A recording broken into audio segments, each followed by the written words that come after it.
Well, what's up, everybody? This is your host, Big Don from the Established Facts. I hope you guys are having fun just hanging out. Well, we are here at our annual PopCon event, Joshy behind the camera, and we have a new friend. This is Tanner, and Tanner is here to tell us a little bit about his game and his company. So, Tanner, can you, if you don't mind, introduce yourself, tell us who you're here with, and why you decided to come to PopCon this year.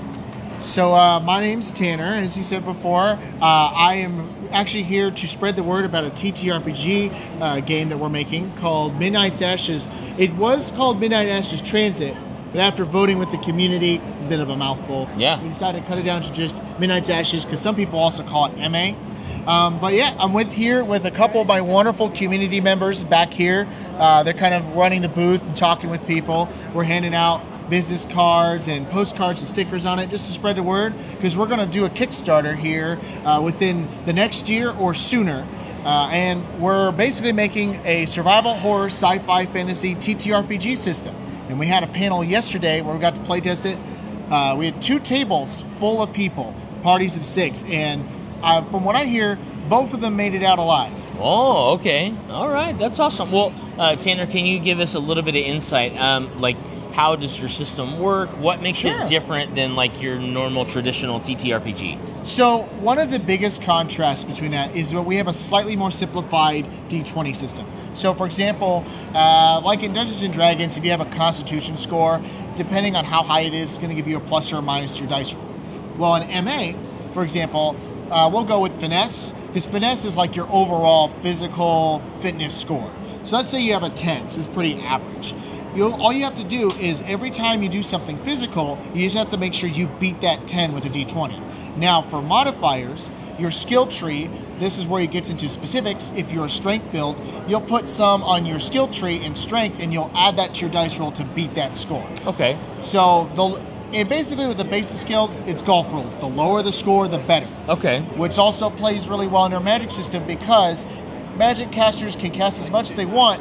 However, it all depends on the toll that their body can take. Okay. Because the magic can kill you in this game. Gotcha.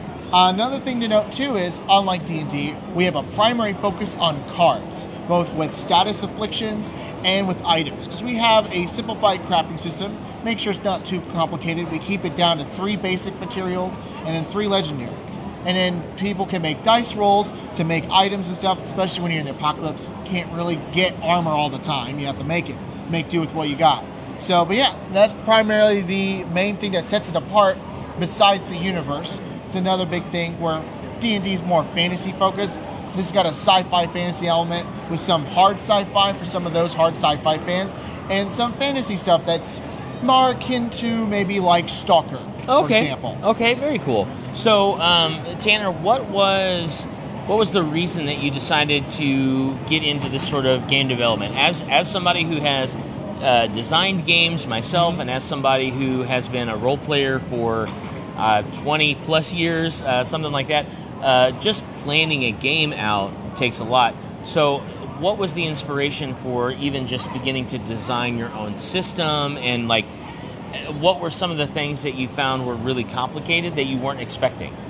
So one of those biggest things was actually my mentor, who is actually a vendor here helping out the IUI booth. Oh, okay. His name is Professor Powers. Quite a name. All right. But this lovely person has helped me out with so much of this, partly because before I graduated at IUI, because I was a 2D illustrator and graphic designer. That was my degree there. Okay.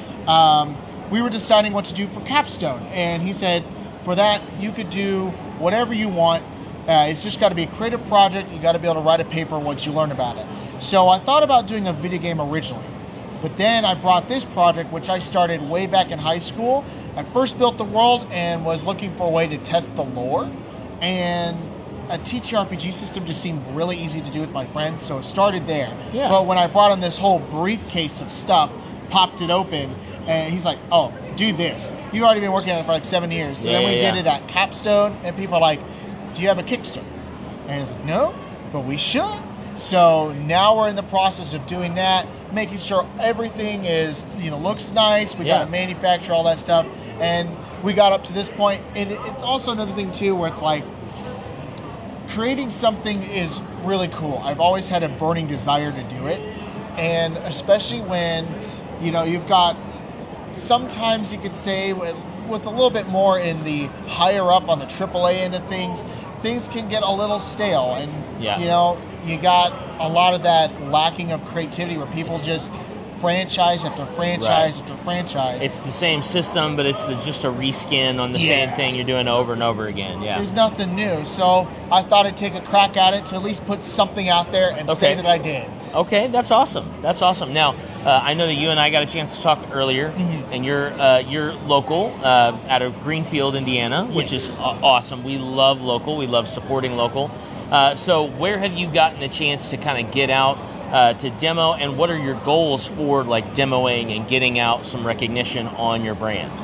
So a lot of it we've done demos primarily either out of my parents' house, but now that I've moved out and everything, that was probably one of the biggest hurdles, especially when you're basically running a second business.